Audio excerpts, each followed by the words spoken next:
हिमांशु ने ऐसा काम किया कि वह अन्य महिलाओं के लिए प्रेरणादायी बन गई। सिलाई कढ़ाई का स्वयं तो काम किया ही, अपने साथ और 10 महिलाओं को काम देकर उन्हें आत्मनिर्भर बना दिया। पेश है विश्व महिला दिवस पर यह खास स्टोरी। मन में अगर चाह हो कुछ कर गुजरने की हिम्मत हो तो रास्ते अपने आप बन ही जाते हैं। ऐसा ही इन महिलाओं के साथ हुआ। इन्हें राह दिखाने का काम किया हिमांशु ने। सबसे पहले हिमांशु ने अपने काम की शुरुआत की। हिचकिचाहट थी कि लोग क्या बोलेंगे, लेकिन पति मनीष का साथ मिला। उनके प्रोत्साहन से कपड़े सिलाई बुनाई की शुरुआत की। इक्का दुक्का सिलाई के काम आने लगे। लोगों को सिलाई पसंद आने लगी और काम बढ़ना शुरू हुआ। फिर क्या था, काम को बढ़ाने कारीगरों की ज़रूरत पड़नी शुरू हुई। महिलाओं ने भी आकर काम मांगना शुरू किया। काम देने का सिलसिला शुरू हुआ। एक एक के बाद कुल 10 महिलाओं को हिमांशु ने काम दिया। उन महिलाओं की आर्थिक स्थिति अच्छी हुई तो आत्मविश्वास बढ़ा। अब यह बड़े काम को लेकर करने की मूड बनाई हुई है। हिमांशु ने अपने विचार व्यक्त करते हुए बताया कैसे उसने काम की शुरुआत कर आज वह स्वावलंबी हो गई है और महिलाओं को भी आत्मनिर्भर बना रही है। पहले तो मैं खुद ही स्वयं अपने से सिलाई करती थी। मैं 5 साल पहले मैंने सिलाई का काम स्टार्ट किया था। तो मैं वहाँ सिलाई करती थी तो कुछ महिलाएं आती थी, मुझसे पूछती थी, काम के लिए पूछती थी कि यहाँ पे आप सिलाई करते हो तो कुछ काम है क्या। तो उस टाइम में मेरा उतना स्टार्टअप था मेरा, तो मेरे को खुद उतना वो नहीं था, तो मैं करती थी। लेकिन फिर धीरे धीरे देखी कि सब महिलाएँ आती हैं, उनको काम की ज़रूरत है, तो मैंने फिर 8-10 महिलाओं के साथ मिल के एक समूह बनाया। फिर समूह में हमने काम करना स्टार्ट किया। तो अभी काम करते करते मेरे जितने भी सब स्टाफ लोग हैं आर्थिक रूप से सक्षम हुए हैं, उनके साथ मैं भी सक्षम हुई हूँ।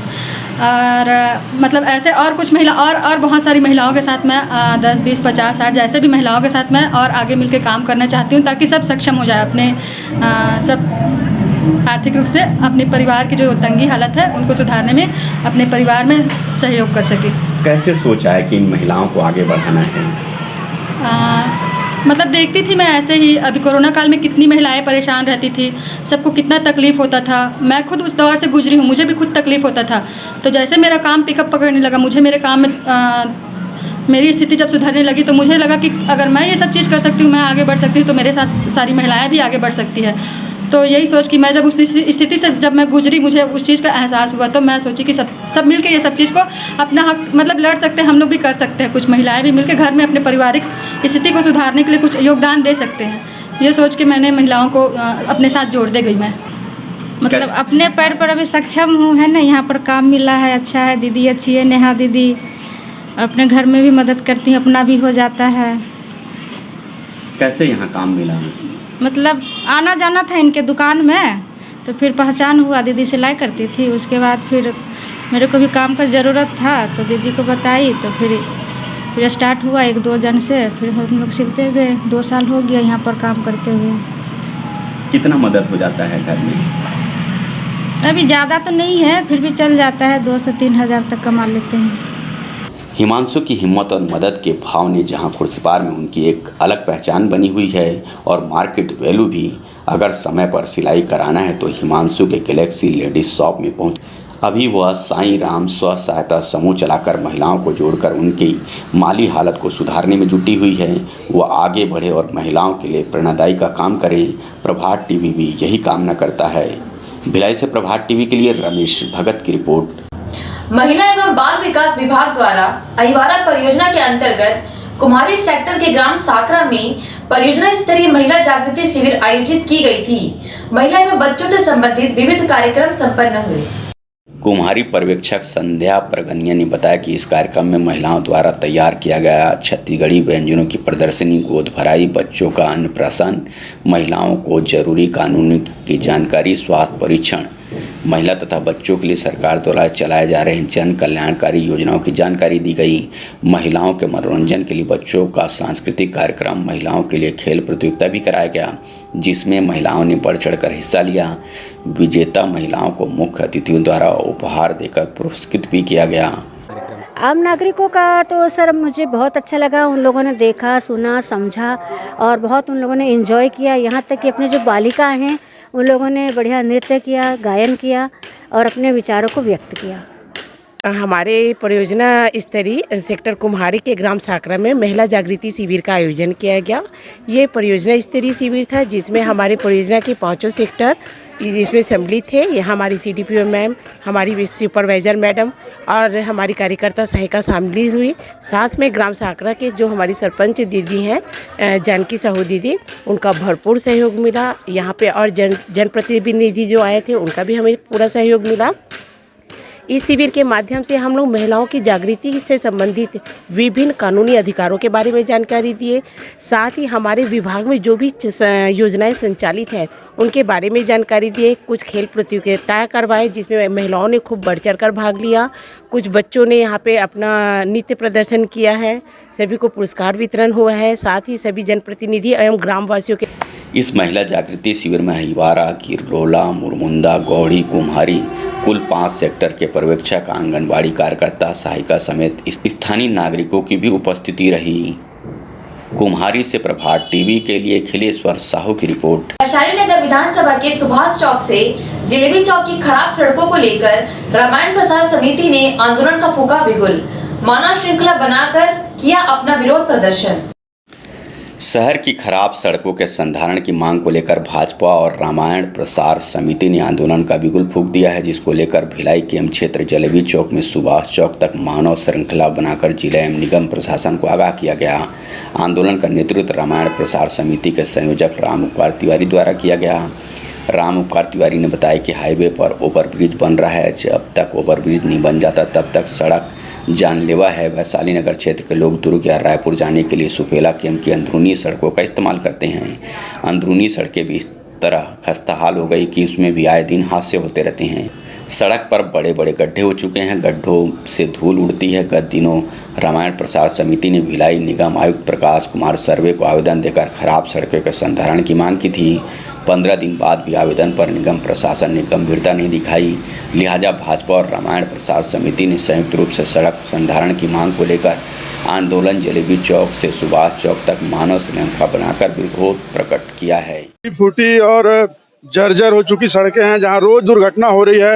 रोज हमारे क्षेत्र का कोई न कोई व्यक्ति घायल हो रहा है, किसी का सिर टूट रहा है, किसी का पैर टूट रहा है और अनावश्यक परेशानियों का सामना करना पड़ रहा है। यहाँ के जो व्यापारी हैं, अभी धूल के कारण उनका व्यापार करना मुश्किल हो गया है। और ये चूंकि मार्केट का एरिया है, यहाँ पे ग्राहक आना बंद हो गए हैं। सड़क टूटी हुई है, कोई यहाँ परेशानी मोल लेना नहीं चाहता। तो यहाँ के नागरिक और व्यापारी सभी वर्ग के लोग बहुत ज़्यादा परेशान हैं। और ये मुख्य मार्ग है, कैलाश नगर को, शांति नगर को और ये जी रोड से लगा हुआ एरिया है। और यहाँ से लगभग 50,000 लोगों का डेली का आवागमन है। तो इन सब चीज़ों को लेकर जनता में बहुत ज़्यादा आक्रोश था। उस आक्रोश को अभिव्यक्त करने के लिए हम लोगों ने आज ह्यूमन चेन बनाया, मानव श्रृंखला बनाई। आपने देखा ही होगा कि कितनी लंबी थी। सब लोग बहुत नाराज थे निगम प्रशासन से और सबका यही कहना है कि अगर जल्दी से जल्दी काम शुरू नहीं किया गया तो हम लोग इससे भी आगे बढ़ के इस आंदोलन को और विस्तारित करेंगे और बड़ा आंदोलन करेंगे। ये इसी गली की आप जहाँ खड़े हैं, ये गली का भूमि पूजन किया और उसको अखबारों में प्रकाशित करवाया कि इस सड़क का भूमि। हम लोग गए थे, कमिश्नर साहब को ज्ञापन दिए और बोले कि 15 दिन के अंदर आप काम चालू कराइए। CM साहब का यहाँ पे आश्वासन था, विधायक का आश्वासन था, तो उसके बाद काम चालू नहीं हुआ। अब इनको लगा कि नहीं, जनता के मन में आक्रोश है, यहाँ कोई आंदोलन होने वाला है, तो एक दिन पहले लोगों को दिग्भ्रमित करने के लिए, मिसगाइड करने के लिए ये गली का CC रोड का भूमि पूजन किया। उसमें देखेंगे आप CC रोड लिखा हुआ है। तो गली का भूमि पूजन किया और लोगों में, शहर में ये प्रचारित किया कि हम सड़क का भूमि पूजन कर रहे हैं।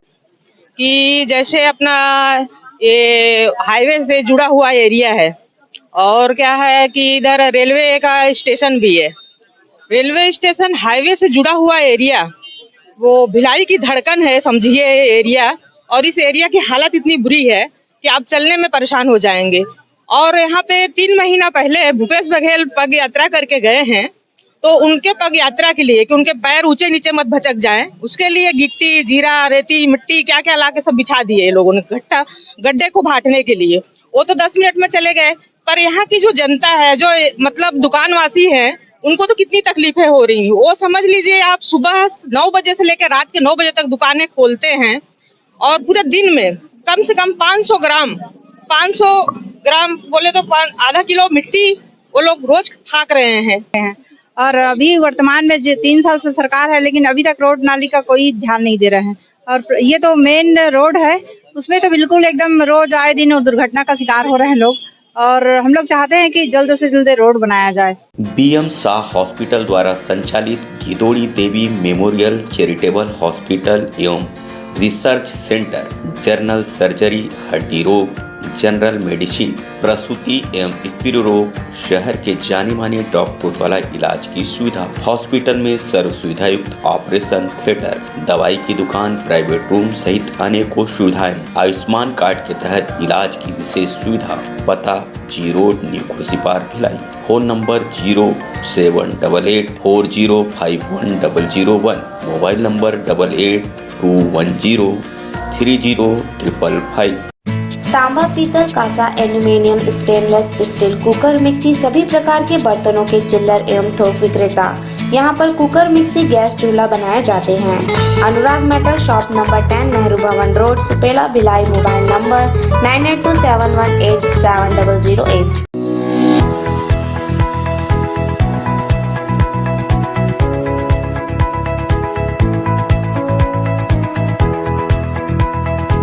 दुर्ग के इंदिरा मार्केट में व्यवसाय करने वाले व्यवसायियों ने दुर्ग महापौर को ज्ञापन सौंपकर मार्केट में व्याप्त ग्राहकों और व्यापारियों की समस्याओं को दूर करने के लिए ज्ञापन सौंपा। दुर्ग के इंदिरा मार्केट में व्याप्त समस्याओं को लेकर इंदिरा मार्केट दुर्ग व्यवसायिक संघ ने विगत कुछ समय पहले दुर्ग महापौर को ज्ञापन सौंपा था, जिससे समस्याओं को देखते हुए दुर्ग महापौर ने इंदिरा मार्केट के संधारण हेतु 2 करोड़ रुपए की राशि स्वीकृत की थी। इंदिरा मार्केट में कई प्रकार की बुनियादी सुविधाओं की काफ़ी कमी देखी जा रही है, जिसे देखते हुए यह राशि स्वीकृत की गई थी और जल्द ही दुर्ग के इंदिरा मार्केट में व्याप्त व्यापारियों की समस्या को दूर किया जा सकेगा।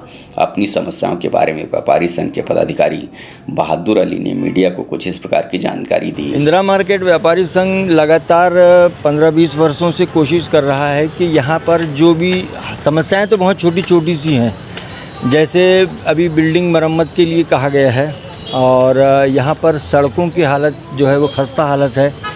लाइट व्यवस्था, चूँकि मार्केट है तो लाइट व्यवस्था होनी चाहिए। जानवरों का यहाँ पर जो आवाजाही है जिसकी वजह से ट्रैफिक बाधित होता है। बीच रोड में लोग दुकानें लगाकर जो अव्यवस्था कर रहे हैं, ये सारी बातें जो है उनसे कही गई है। कुछ पिछले दिनों यहाँ पर लगातार जो है वो बहुत मासूम बच्चों के द्वारा जो है यहाँ पर नशा खोरी भी की जा रही थी, तो उसके लिए हमने कहा कि यहाँ चैनल गेट और लोहे की जाली लगाई जाए ताकि यहाँ पर जो है वो उनसे मतलब जो है रोक लगे। तो इस तरीके की, लेकिन छोटी छोटी ही सही ये ही जो बातें हैं ये बड़ी हो जाती हैं और हम चाहते हैं यहाँ पे जो सबसे बड़ी समस्या है वो है ट्रैफिक, और जैसे कि आप देख ही रहे होंगे, और साथ ही पार्किंग व्यवस्था है। आज दुर्ग का व्यवसाय और ख़ास करके इंदिरा मार्केट और इंदिरा मार्केट के इर्द गिर्द, जैसा इंदिरा मार्केट भी आज की तारीख में छोटा मोटा नहीं है। ए मार्केट, बी मार्केट, सी मार्केट, डी मार्केट, उसके बाद में आप आ जाइए हटरी बाज़ार, न्यू हटरी बाज़ार, जवाहर चौक, गांधी चौक। तो यहाँ पर जो आवाजाही है वो बहुत ज़्यादा अवरुद्ध हो रही है। तो हम चाहते हैं कि शासन प्रशासन इसको ज़्यादा ध्यान दे और इस काम को जल्द करे। राजनांदगांव जिले के खुज्जी विधानसभा क्षेत्र से कांग्रेस विधायक श्रीमती छन्नी साहू अपने 2 पहिया वाहन से रायपुर के लिए रवाना हुई। उनके साथ समर्थक भी 2 पहिया वाहन से रवाना हुए।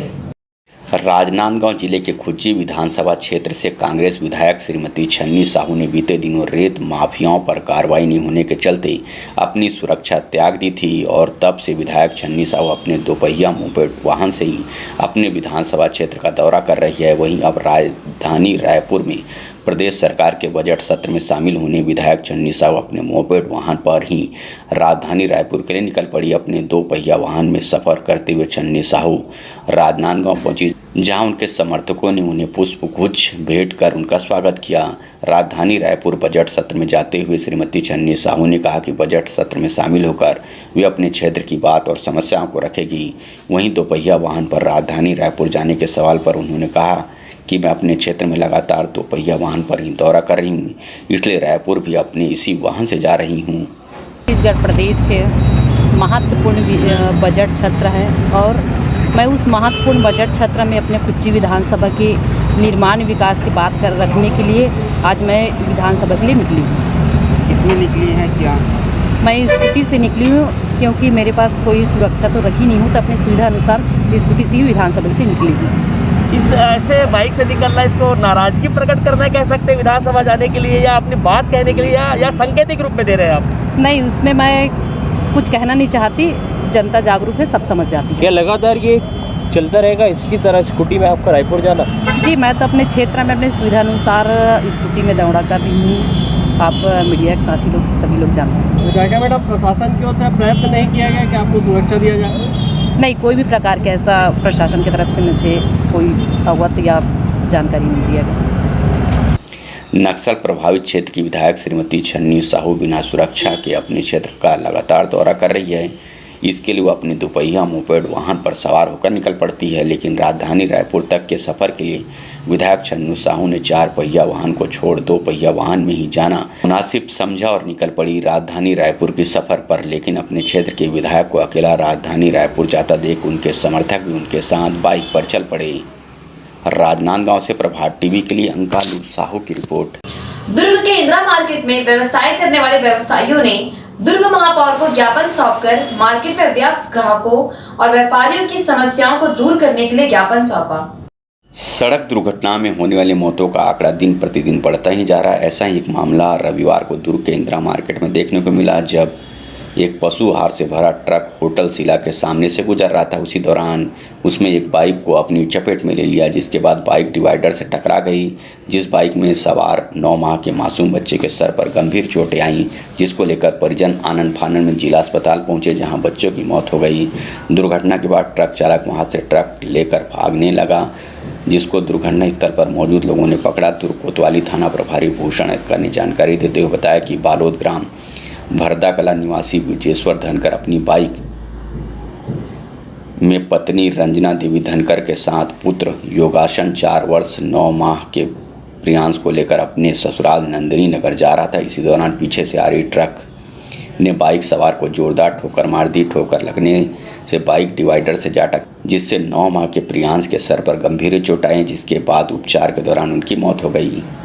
कल दिनांक 6/3/22 के करीब 3:30 बजे विजेश्वर धनकर अपने परिवार, पत्नी रंजना, बड़ा बेटा योगेशन और छोटा बेटा प्रियांश के साथ क्रमांक CG04 MT 8743 में भरदा कला बालोद से ससुराल नंदिनी जा रहा था। पटेल चौक स्टेशन रोड होते हुए जलाराम होटल के पास में ट्रक मालवाहक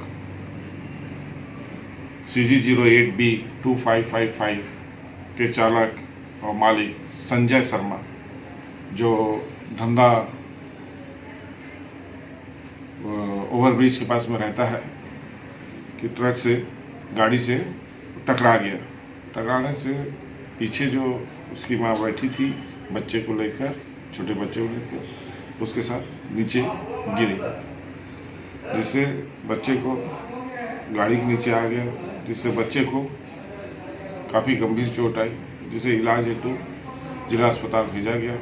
इलाज दौरान ही उसे रिफ़र कर दिया गया था, जहां रास्ते में जाते समय उसकी मृत्यु हो गई। दुर्घटना के कारण की बात की जाए तो कई तरह की खामियां इस रोड पर दिखाई देती है। सबसे पहले रोड की बात करें तो इंदिरा मार्केट से लेकर स्टेशन रोड अग्रसेन चौक तक पहले तो रोड बहुत ही सक्रिय, उसके बाद इस रोड पर इंदिरा मार्केट से लेकर अग्रसेन चौक तक सिर्फ दुकान ही संचालित है। उसके बाद दुकान के बाहर दुकान संचालन से लेकर ग्राहकों की गाड़ियों की पार्किंग के बाद सड़क पर बमुश्किल 20 फीट की रोड आने और जाने के लिए बचती है। और ऐसे में उस रोड के बीचों बीच निगम ने डिवाइडर बना दिया और अब एक तरफ की रोड 10 फीट की बच गई है। अब इन सब खामियों के चलते सड़क से गुजरना किसी के लिए जान हथेली पर लेकर चलने के कम नहीं। और ऐसा ही एक नज़ारा आज देखने को मिला, जब बाइक को ट्रक ने ओवरटेक करने की कोशिश की तो उसके पास जगह की कमी थी, जिसके चलते उसने बाइक को अपनी चपेट में ले लिया और इस दुर्घटना में एक मासूम बच्चे की मौत हो गई। जिला प्रशासन को चाहिए कि इस रोड को लेकर इस बिंदुओं पर मनन चिंतन करे और आने वाले समय में ऐसी दुर्घटनाओं की संभावना को जड़ से खत्म करें। प्रभात टीवी के लिए दुर्ग से बीना दुबे की रिपोर्ट। नांदघाट पुलिस ने गिधवा पक्षी विहार के पास मिली जली हुई लाश के अंधे कत्ल की गुत्थी को सुलझाने में कामयाबी हासिल की है।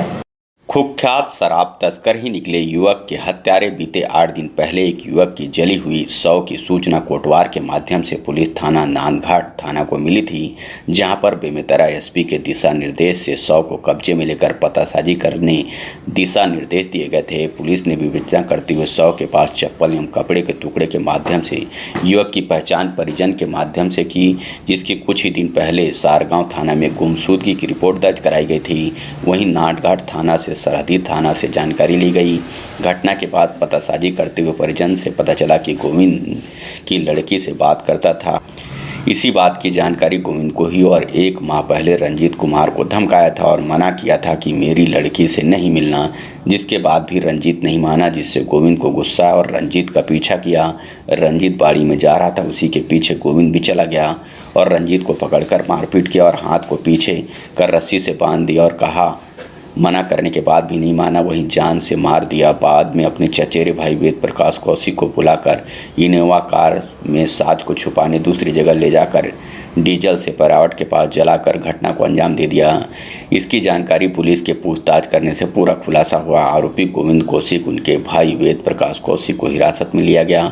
दोनों भाई ने पूरी प्लानिंग कर रंजीत को जलाकर इस घटना को अंजाम दे दिया था। चूँकि मृतक की पहचान करना मुश्किल था, तो मृतक की उस साक्ष्य पाया गया वहाँ पर आसपास घटना स्थल पर। मृतक की पहचान होने के बाद और यह बात आया विवेचना में कि मृतक का जो है ना आरोपी के पुत्री से जान पहचान था, तो इसी उस पर पुलिस आगे बढ़ के मामले को सुलझा ली पुलिस ने। चूँकि इसका जो लगातार हमको उसमें साइबर सेल के माध्यम से उसका घटना के दिन तो उसका लोकेशन वहाँ पर मिला ही था और घटना के बाद भी हमको उसका 1-2 बार वहाँ पर लोकेशन मिला। इससे भी स्पष्ट हो गया कि वो ये सुनिश्चित करना चाहता था, जब उसको पता चला कि पुलिस को पता चल गया है, तो ये सुनिश्चित करना चाहता था कि लाश पूरी तरह से जली ही नहीं जली है और कहीं उसको कोई पहचान तो नहीं रहे। दोनों आरोपी के खिलाफ में दर्जन भर से ज़्यादा मामले दर्ज हैं सर? हाँ, दोनों आरोपी के खिलाफ एक आरोपी के खिलाफ लगभग 14 मामले दर्ज हैं, जिसमें हत्या का मामला भी शामिल है गोविंद कौशिक विरुद्ध, और दूसरा सह आरोपी है देव प्रसाद, उसके विरुद्ध है। इस मामले में